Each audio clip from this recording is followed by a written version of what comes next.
Good day mga idol!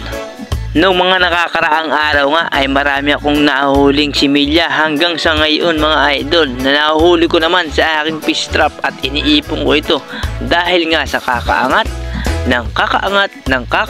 ay marami na akong naipon at ngayong hapon nga mga idol ay ililipat ko na nga ito sa malaking area o sa aking fish cage sa laot para naman mas lumaki ang kanilang galawan at mas mabilis itong lumaki.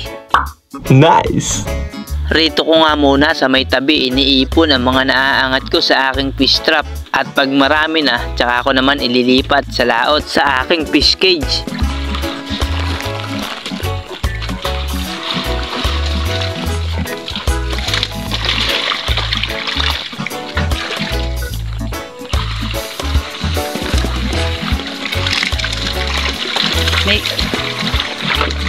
Abay, nagtatalunan.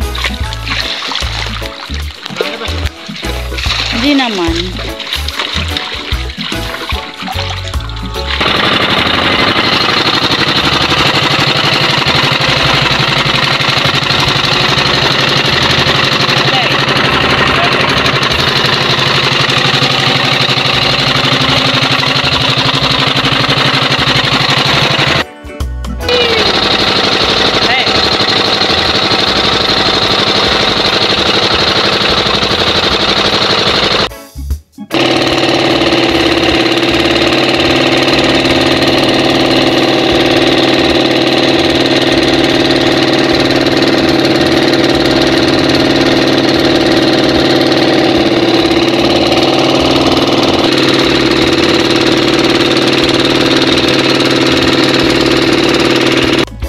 Yon, at nakarating na nga kami sa aming fish cage mga idol at diretso sali na rin. Hindi ko na nga rin pala nabilang dahil baka manghina pa ang mga tilapia.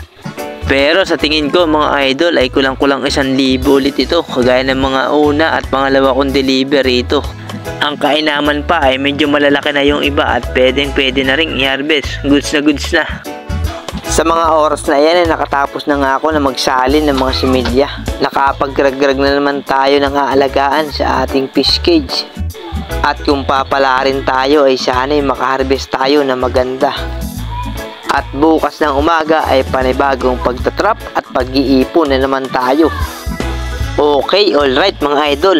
Pauwi na rin kami ni Darling at yan na muna ang update sa aking pagtatrap at pagsisimilya. Kita-kits ulit tayo sa mga susunod na mga araw mga idol. Maraming salamat. God bless everyone.